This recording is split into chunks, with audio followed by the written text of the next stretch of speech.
पापा New Guinea के prime minister ने पीएम मोदी के पैर छुए। ऑस्ट्रेलियन पीएम एंथनी एल्बनीज ने एक ऑस्ट्रेलियन स्टेडियम में जब पीएम मोदी को होस्ट किया था, तब उन्होंने सबके सामने कहा था PM Modi is the boss. Prime Minister Modi is the boss. USA के प्रेसिडेंट जो बाइडेन ने तो जापान के क्वाड समिट में पीएम मोदी का ऑटोग्राफ ही मांग लिया। और ये सब किस लिए? एक ऐसे पॉलिटिकल लीडर के लिए जो उनका देश के भी नहीं है। ये कुछ अजीब नहीं लग रहा? I mean, ऑस्ट्रेलिया के पीएम तो पीएम, उसके तो ऑपोजिशन लीडर्स तक जेलस थे कि एक दूसरे देश के पॉलिटिकल लीडर का नाम एक ऑस्ट्रेलियन स्टेडियम में 20,000 लोग कैसे चिल्ला सकते हैं। Kudos Bank Arena. We are now welcoming Prime Minister of India, Narendra Modi.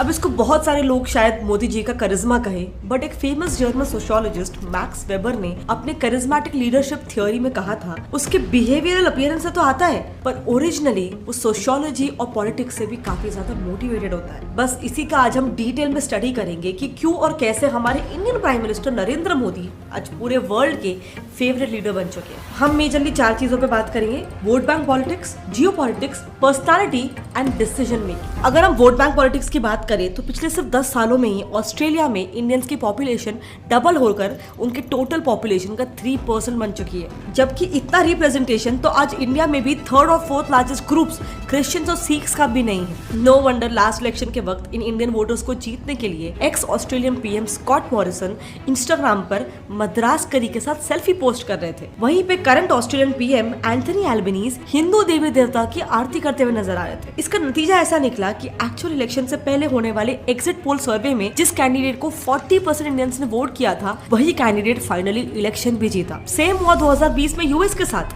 करीब 72% इंडियन अमेरिकन प्लान कर रहे थे कि वो बाइडेन को वोट करेंगे।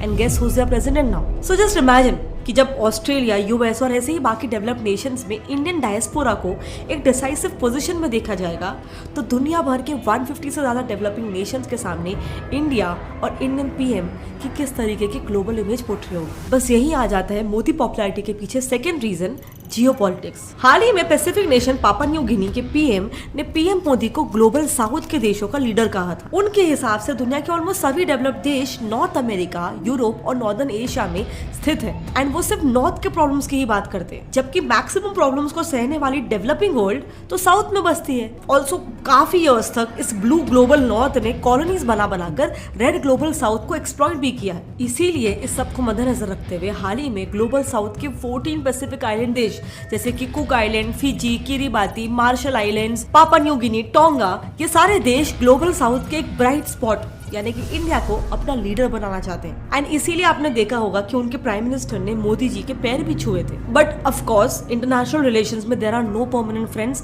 Only permanent interest. एंड जितनी रिसर्च हमने की उससे यही लगता है कि पैसिफिक आइलैंड्स या फिर इन जनरल ग्लोबल साउथ की बात करने में पीएम मोदी और इंडिया भी अपना ही फायदा देख रहे हैं। एक्चुअली ज्यादा लोगों को पता नहीं होगा, पर पीएम बनते ही मोदी जी ने ग्लोबल साउथ के इश्यूज को उठाने के लिए 14 पैसिफिक आइलैंड कंट्रीज को मिलाकर एक फोरम बनाया था, forum for Indian Pacific island countries, FIPIC। इसके जरिए इंडिया ने सोचा था कि वो किसी सुपर पावर कंट्री की तरह ही ग्लोबल इश्यूज की बात करेगा, लेकिन उनकी नहीं जिनके ऊपर सब बात कर रहे हैं, जैसे कि climate change, Russia Ukraine war, इस पे सब लोग बात कर रहे हैं। इंस्टेड अगर इंडिया को लाइमलाइट में लाना है तो हमने सोचा एक ऐसा मुद्दा चाहिए जो यूनिक हो। तो बस फिर इंडिया ने ग्लोबल साउथ का एक नया मुद्दा खड़ा कर दिया और ऑनगोइंग इश्यूज को भी इस मुद्दे से लिंक कर दिया। Most of the global challenges have not been created by the global south. देखो, कोई देश आपके उठाए मुद्दों पर अपना टाइम और मनी क्यों इन्वेस्ट करेगा अगर आप उसके देश में सिर्फ शब्द इन्वेस्ट कर रहे हो, पैसे नहीं इन्वेस्ट कर रहे। सो इंडिया ने उन 14 पैसिफिक नेशंस के कल्चरल, स्ट्रक्चरल और पॉलिटिकल बेटरमेंट के लिए इंडिविजुअली करीब 2 लाख USD पर ईयर का फंड अलॉट किया है और साथ ही उनके ब्यूरोक्रेट्स को इंडिया में ट्रेनिंग देने का वादा भी किया है। नाउ आई नो ये सुनने में एक वेस्ट ऑफ मनी लग रहा होगा, बट 14 देशों के लिए जाने वाले इन फंड्स को अगर हम मिलाकर भी कैलकुलेट करें तो ये हमारे GDP का सिर्फ 0.0001% है। बट इसके बदले हमारे देश इंडिया और इंडियन प्राइम मिनिस्टर को ग्लोबल लेवल पर एक सेंटर स्टेज मिल सकता है। एंड इनफैक्ट इसका रिजल्ट भी दिखने लग गया है। दुनिया भर के सभी पावरफुल ग्लोबल लीडर्स में से पीएम मोदी की अप्रूवल रेटिंग पिछले 4 सालों से लगातार हाईएस्ट बनी हुई है, जबकि यूएसए दुनिया के मोस्ट पावरफुल कंट्री के प्रेसिडेंट बाइडेन की अब तक की highest approval rating Modi ji के पिछले कुछ सालों में आई सबसे लोएस्ट रेटिंग से भी कम है। Which brings us to the next reason behind Modi's popularity, personality. बाकी लीडर्स आपस में कैसे इंटरेक्ट करते हैं और मोदी जी कैसे इंटरेक्ट करते हैं 200 लीडर्स के साथ, इसको अगर आप ध्यान से देखोगे ना तो इसमें आपको एक स्टॉन्च कॉन्ट्रास्ट दिखाई देगा। आप इन्हें कभी नहीं देखोगे एक दूसरे से एकदम गर्म जोशी से गले वगैरह मिला के मिलते हुए, पर अब देखो यही सेम लीडर्स पीएम मोदी से कैसे मिलते हैं। बस बॉडी लैंग्वेज ऑब्जर्व करो, there is a clear difference. Modi ji के मामले में ऐसा लगता है जैसे दो देशों के पॉलिटिकल लीडर्स नहीं बल्कि दो पुराने दोस्त मिल रहे हो। इनफैक्ट एक बार तो मोदी जी ने खुद बताया था कि वो रशिया के प्रेसिडेंट पुतिन से सिर्फ आधे घंटे के लिए मिलने गए थे रात के 11 बजे, लेकिन उनकी बातें सुबह के 4 बजे तक चलती रही। सो डेफिनेटली मोदी जी की ये पर्सनालिटी उन्हें वर्ल्ड लीडर्स से काफी क्लोज रिलेशन बनाने में हेल्प कर रही है। कितना टाइम लेंगे वो? बोले साहब ज्यादा से ज्यादा 50 मिनट, मैक्सिमम 50 मिनट। दोनों बैठे, बातें शुरू हुई साहब, और आप हैरान हो जाएंगे जो 50 मिनट का कार्यक्रम तय हुआ था, मैं करीब सुबह 3:45 बजे होटल वापस आया।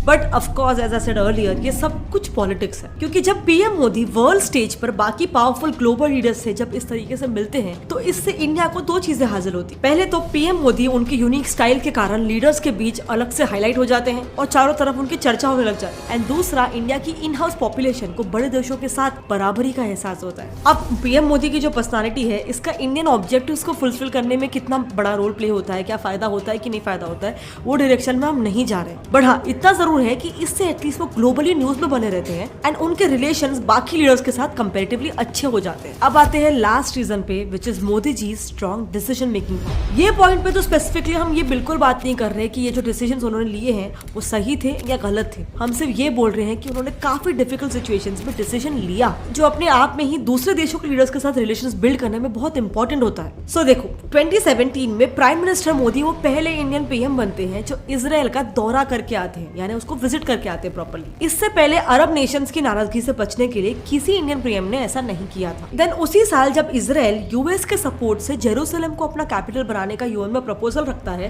तो इंडिया अरब नेशंस के साथ मिलकर उसे स्ट्रक डाउन कर देता है। एंड ये सब के बावजूद एक महीने के अंदर अंदर ही इजरायली पीएम नेतन्याहू करीब 100 इजरायली कंपनीज के 130 बिजनेस डेलीगेट्स को लेकर फिर भी इंडिया आते हैं और 9 कोऑपरेशन डील साइन करते हैं। ये सब के पीछे का मतलब समझ रहे हो? ऐसे की डेवलपमेंट्स को देखकर ग्लोबली अब इंडिया को उस स्टेज पर देखा जा रहा है जहां वो बिना किसी वर्ल्ड पावर या फिर ग्लोबल पॉलिटिक्स से इन्फ्लुएंस हुए खुद का ग्लोबल एजेंडा खुद से सेट कर सकता है। ऐसी डिप्लोमेसी बिना किसी बैकलैश के और कौन सा देश कर सकता है? प्रोबेबली सिर्फ यूएस, क्योंकि एक तरफ वो सऊदी अरेबिया का सबसे बड़ा आर्म सप्लायर है, वही दूसरी तरफ वो इजराइल का सबसे बड़ा क्लोज एलाई है। सो एक ही टाइम पे यूएस के तो दोनों दुश्मन देशों के साथ अच्छे रिलेशंस है। सो ऐसे में क्योंकि मोदी जी की लीडरशिप में इंडिया भी इसी रास्ते पर निकल रहा है तो एटलीस्ट इससे ऐसा पोर्ट्रे होता है कि अनडाउटेडली मोदी जी को भी एक टफ पावरफुल लीडर के तौर पर देखा जा रहा है जिसे क्रैक करना काफी मुश्किल है। इसका एक और एग्जांपल ले लो, यूके के साथ चल रहा free trade agreement drama. UK की बिगड़ती इकोनॉमी के कारण सिर्फ 2 महीने में उनके 2 पीएम्स को रिजाइन करना पड़ा।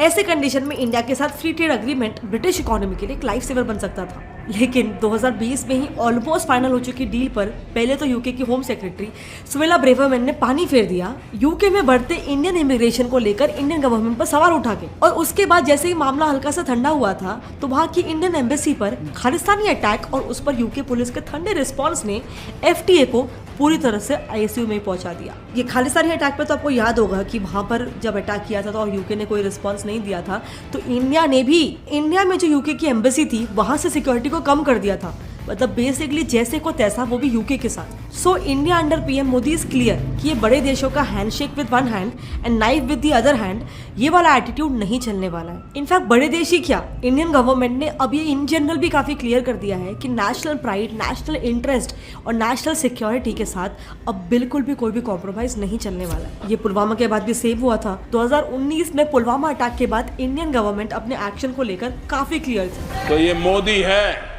उसी भाषा में जवाब देना जानता।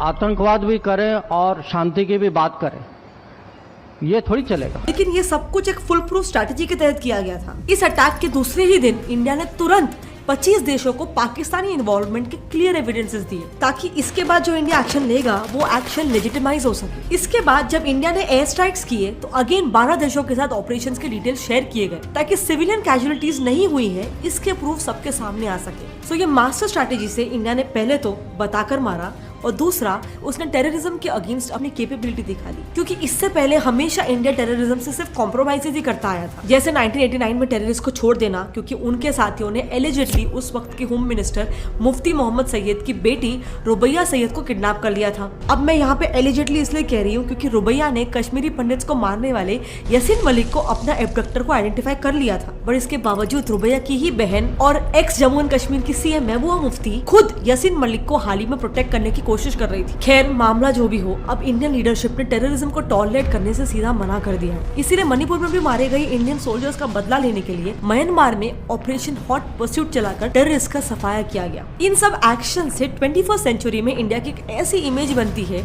कि पीएम मोदी की लीडरशिप में नेशनल इंटरेस्ट सबसे ऊपर है, एंड ऐसा सिर्फ वही देश कर पाते हैं जो काफी डेवलप्ड है। इसीलिए भी ये पीएम मोदी के पॉपुलैरिटी में एक मेजर फैक्टर हो जाता है। इनफैक्ट समय का खेल देखो, 2005 में जिस यूएस ने पीएम मोदी का वीजा कैंसिल कर दिया था, तब वो सीएम थे। आज उसी यूएस का प्रेसिडेंट मोदी का ऑटोग्राफ मांग रहे हैं। नाउ ऑफ कोर्स इस पूरे वीडियो में हम कहीं नहीं कह रहे कि सिर्फ मोदी जी के आने के बाद ही सारे डेवलपमेंट्स हुए हैं, पर एक चीज को कोई झुठला नहीं सकता कि आज इंडिया को लेकर जो एक ग्लोबल एटीट्यूड है वो काफी ज्यादा चेंज हो गया। बट क्या आपके हिसाब से भी वाकई में आज हमारे पीएम ग्लोबली काफी फेमस है, एंड इफ यस तो ऐसा क्यों है? आपके जो भी ओपिनियन है मेरे साथ नीचे कमेंट सेक्शन में शेयर करना, I would love to know. बाकी तो आज मोदी जी की पॉपुलैरिटी को जस्टिफाई करने का एक सबसे बड़ा पॉइंट तो ये है कि वो पाकिस्तान जो पहले इंडिया के अगेंस्ट था, आज वहां के पाकिस्तानी लोग Indian prime minister Modi ji को अपना प्राइम मिनिस्टर बनाना चाहते हैं। इस टॉपिक पे हमने डिटेल वीडियो बना रखा है, अगर आप वो देखना चाहते हो तो आप लेफ्ट पे क्लिक करके उसको देख सकते हो। मिलते हैं अगले टाइम, तब तक के लिए जय हिंद।